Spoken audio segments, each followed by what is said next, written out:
Chief, nakikiusap po ako sa inyo. Baka po pwede nyo naman ako tulungan para makita yung asawa ko. Alam mo ba, kapag wala pang 24 oras, hindi mo masasabing missing person yon. Baka may kasayaw yan, may kausap na ba lalaki? Buong akala ko, nagsinungaling si Papa sa amin. Na nagdahilan lang siya, kaya niya kami iniwan ni Mama. Pero nasa na siya ngayon? Ano, nalaman niya ba yung totoo? May nangyari ba sa kanya? Sino yung nagdamit lilom na kumuha at nagsamantala sa babae sa plaza? Ikaw yon? Sumagot ka, Mang Larry! Nakita mo kung gaano ako kahirap na hirap. Kasi gusto kong tulungan yung mama ko, pero hindi ko magawa. Pero bakit hindi ka nagsalita? I wanted to do something to make it right before I could tell you.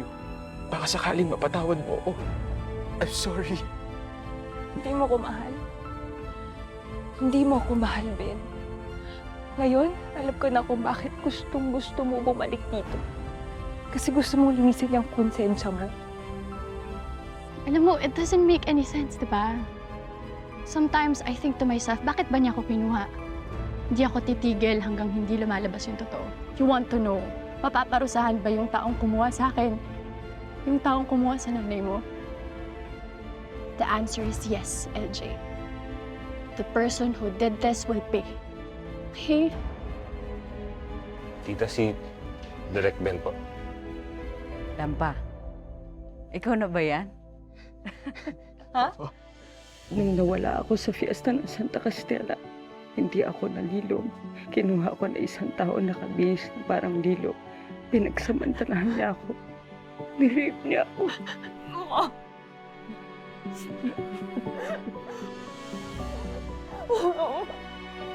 Magbabayad siya, Ma.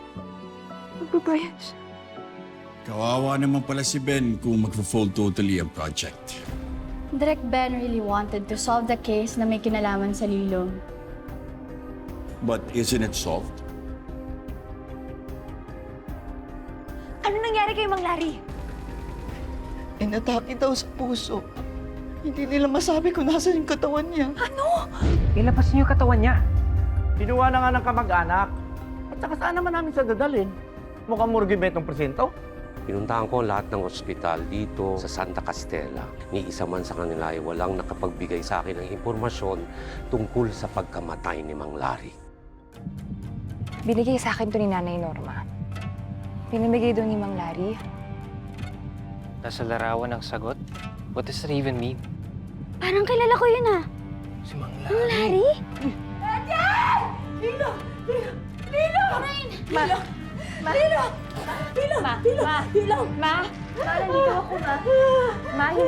Yung babae sa plaza? Siya ang nana ni LJ?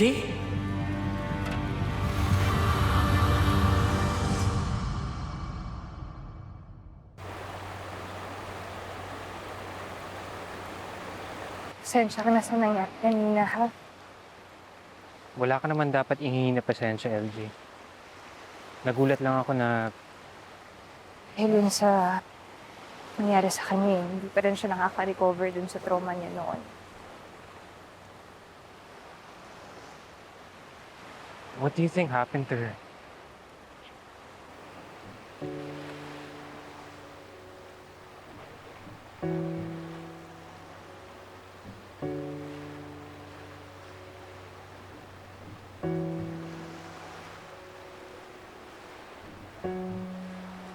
Nirape siya, Tristan.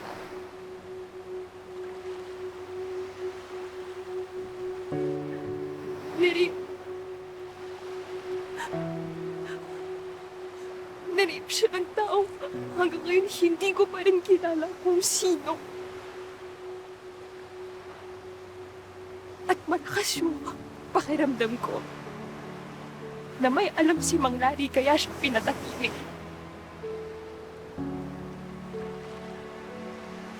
Malakas yung pakiramdam ko. LJ, I'm so sorry. Hindi ko alam na ganito kabigat yung pinagdadaan. Hanggang ngayon pa rin talaga hindi matanggal yung galit ko dito sa lugar na to. dito sa Santa Castella.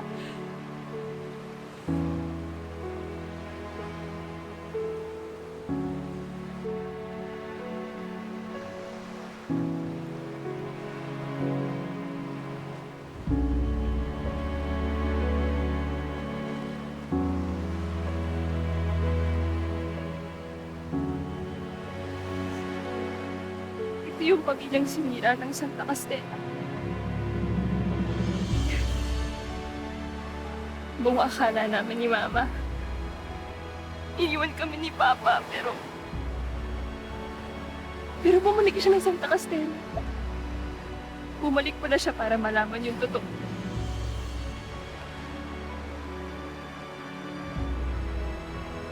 Tristan, dito na wala yung Papa ko.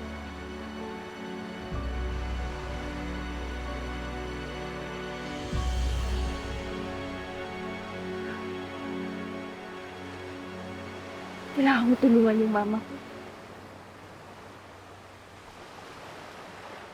Kailangan ko hanapin yung Papa ko. Kasi lahat gagawin ko para sa kanila eh. Lahat. Di ba ikaw din naman, Tristan, lahat gagawin mo para sa pamilya?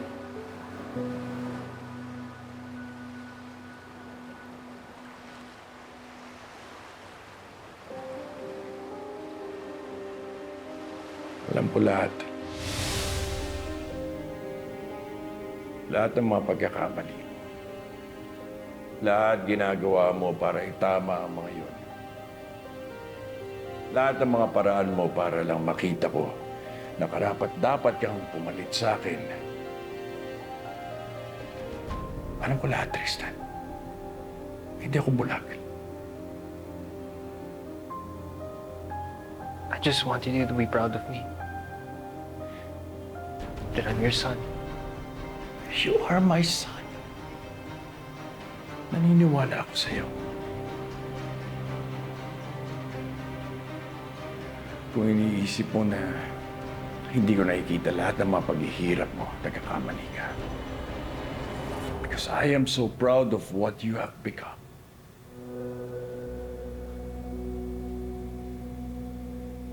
Now listen.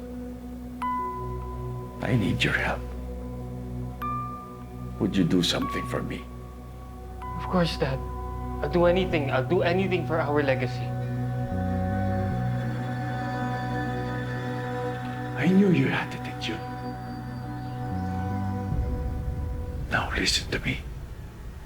Go back to Santa Castella.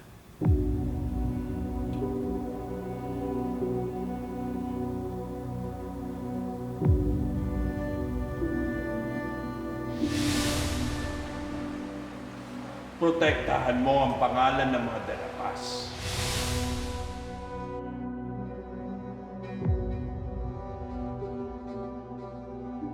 Maasahan ba kita? Of course, Dad. Mabuti naman. Dahil isang dalapas lang ang pwedeng gumawa nito para sa akin.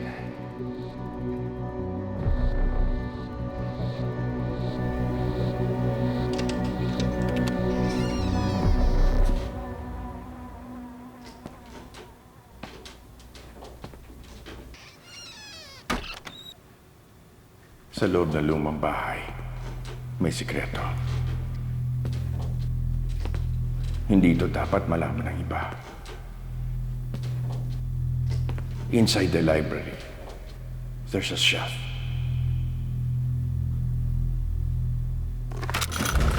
Behind it, you will see a door. Open it.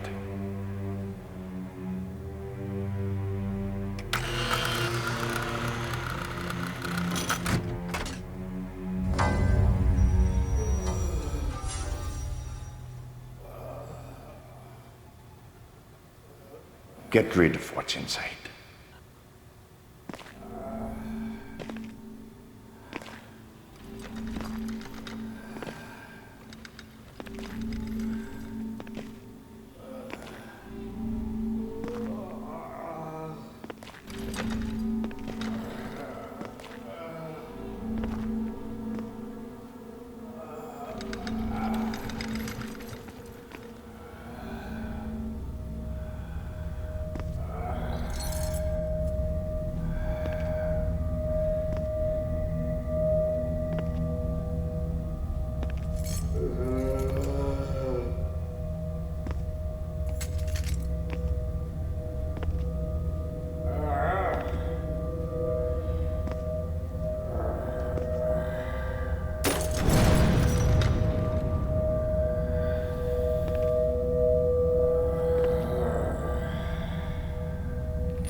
siya para malaman yung totoo. Tristan, dito na wala yung papa ko.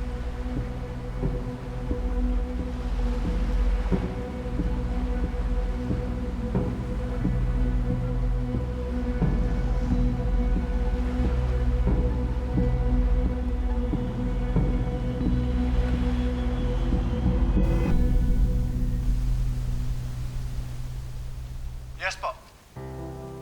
Malinis na ang lahat. Wala nang problema. At nasunod lahat ng plano.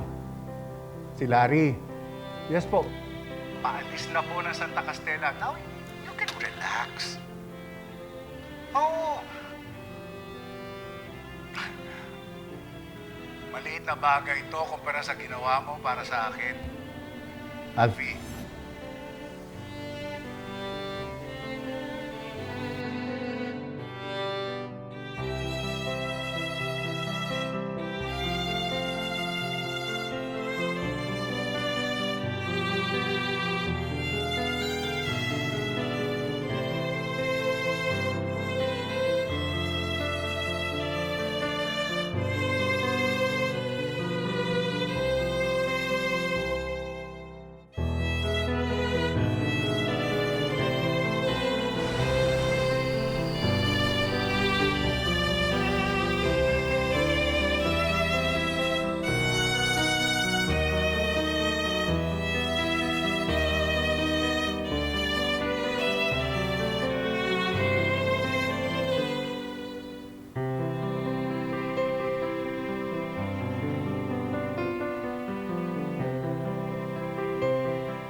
What did you do?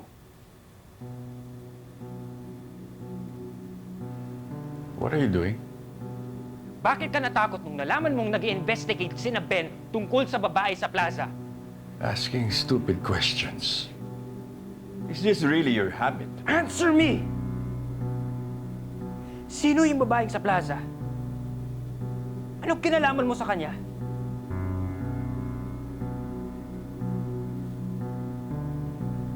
Nung nawala yung babae sa plaza, someone came here looking for answers. Yung asawa niya. And he found out. Didn't he? Kaya mo siya kinulong sa basement because he found out about you! Ikaw. Ikaw ang nang-rape sa babaeng sa plaza! Ano? Di ka makasagot? Tumigil ka na! Dinamay mo ako sa pinaggagawa mo? Hayop ka! Rapist ka!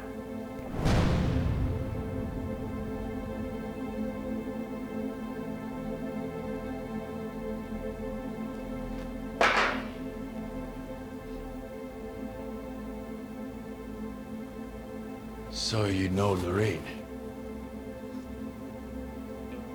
The infamous babae sa plaza.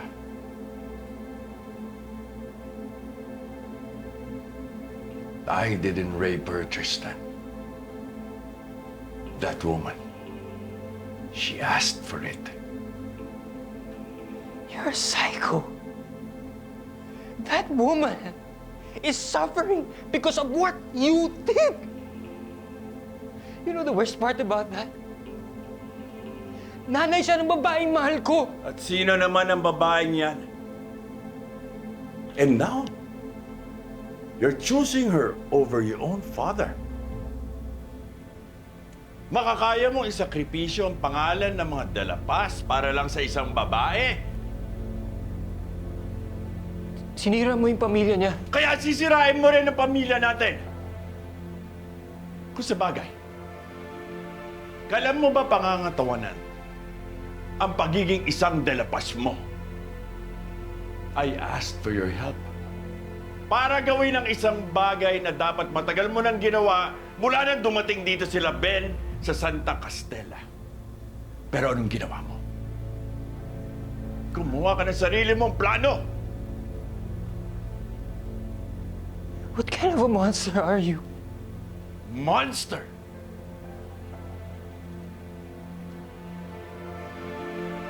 I am your father, Tristan.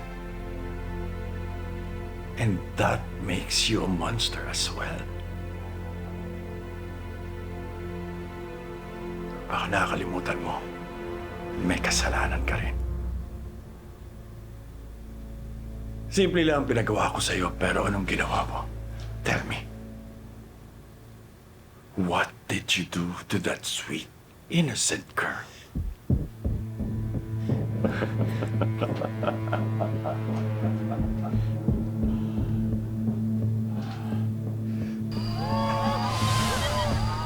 Asan si Colleen? Kanina pa siya hinihintay. Anong problema? Iwanan Lilom si Colleen! Bakit ang tagal?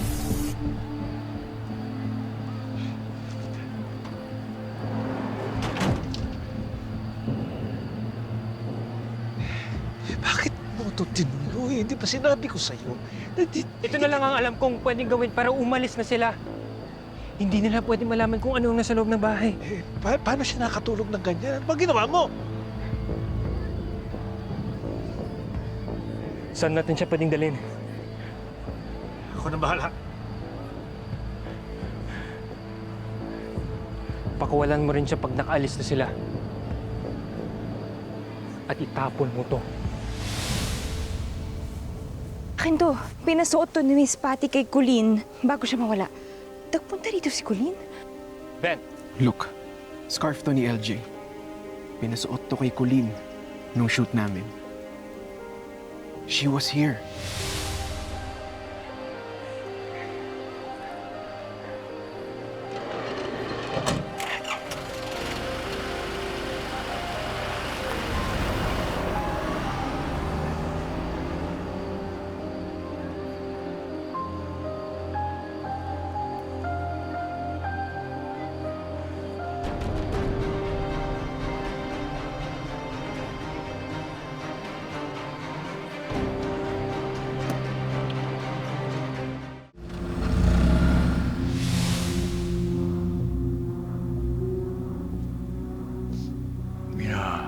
Because of you, Tristan. Kinailangan kong indiin at paalisin ang pinaka-loyal kong tao. Look what you did to poor Mang Larry. Pasalamat ka. Kaya kong magpawala ng katawan at bumuhay ng patay. But I wasn't the one who told you to kidnap Colleen. It was your idea. Because you chose to do it your way, not mine. You see, Tristan, if you incriminate me, you incriminate yourself.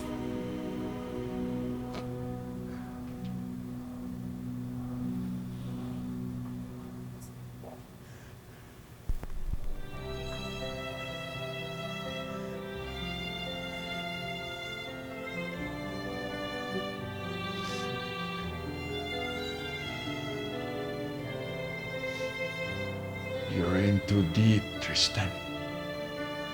Once you've gone down this path, you need to embrace it.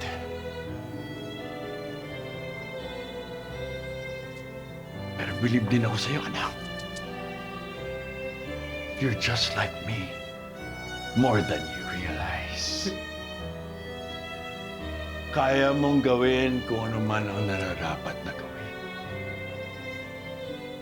To preserve yourself and your name.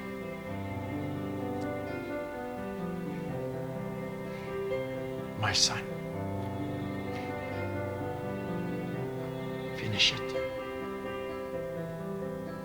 Get rid of all the evidence tying me and you, kay Colleen, kay Larry, to that woman, to that man in the basement.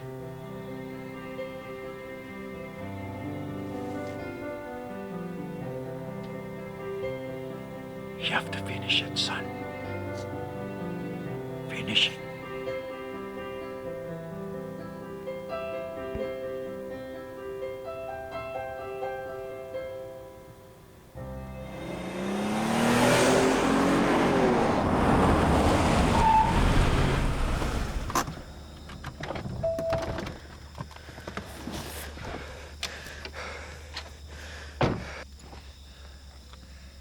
You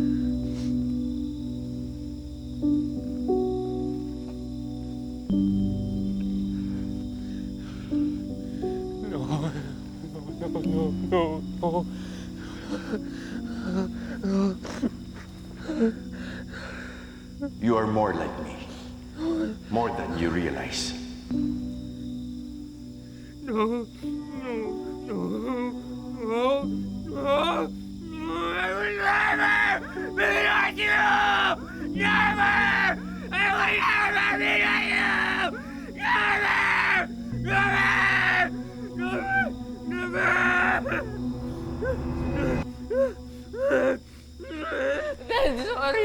Di ba sinabihan na kita? You almost burned down the house. Bakit parang hilig mo pumunta sa kusina, ha? Sorry po. Gusto ko lang napaputulungan si nanay. You're not a maid to do that. You're a de la Paz, for Christ's sake. You can never be soft, Tristan. Dad, sorry. Alam mo, kung alam ko lang na ikaw ang magiging anak ko, sana hindi ko na hinayaan si Isabel na ipanganak ka. Sana buhay pa siya ngayon. Dad, sorry. Hindi ko po sinasadya. You know, Tristan, someday you will thank me for teaching you to be a man. Diyan ka! Dad, no! Dad! Sorry po, hindi ko na po ulit. Dad! Dad! Hindi ko na po ulit. Dad! Sorry po! Hindi ko na po ulit! Dad! Dad! Dad!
Hindi siya gumagamit ng hashtag kasi nakukorny yan siya sa'yo. Lala ko si Colleen. Hindi siya nagre-recycle ng photos. So what do you think of Colleen's new post? What do you guys think happened to Colleen? Mukhang nag-awa lang naman siya, no? Mukha namang okay siya, base dun sa last post niya.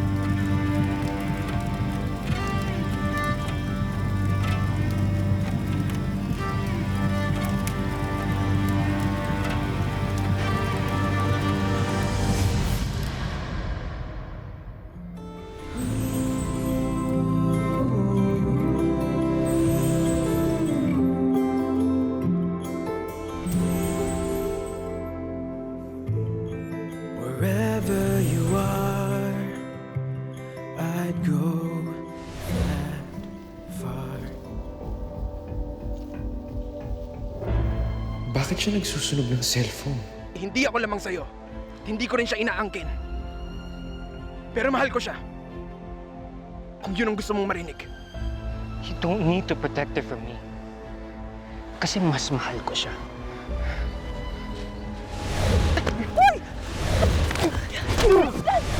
Hey, si Lorraine, ang mama mo. Ano nangyari kay Mama? Hindi ko alam bigla na lang umalis Sabi ko sasamahan ko siya. Lorraine, Mr. De La Paz? please, don't be a stranger. Call me Alfie. Wala yun. Baka sa labas lang. Paano kung... Lilom, Ngayon ko lang nalaman nangyari sa kanya. Ngayon ko nga lang nalaman na bumalik pala siya dito sa Santa Castella. Kaso hindi na namin siya nakita pagkatapos nun. Sigurado ka ba na hindi kanya pinuntahan? Na hindi kayo nagkita? hindi kita magpapalit dahil nandito ka, nakatatak ka. At kahit na mamatay ako, hindi ka mamawala sa akin. Nung nakita mo ako dito nung bata pa tayo, ang totoo nun, gusto ko na maglaho. Pero dumating ka. You saved me. I will never forget that. Anong ginagawa mo dito? What do you want? Paano mo nagawa to, Tristan?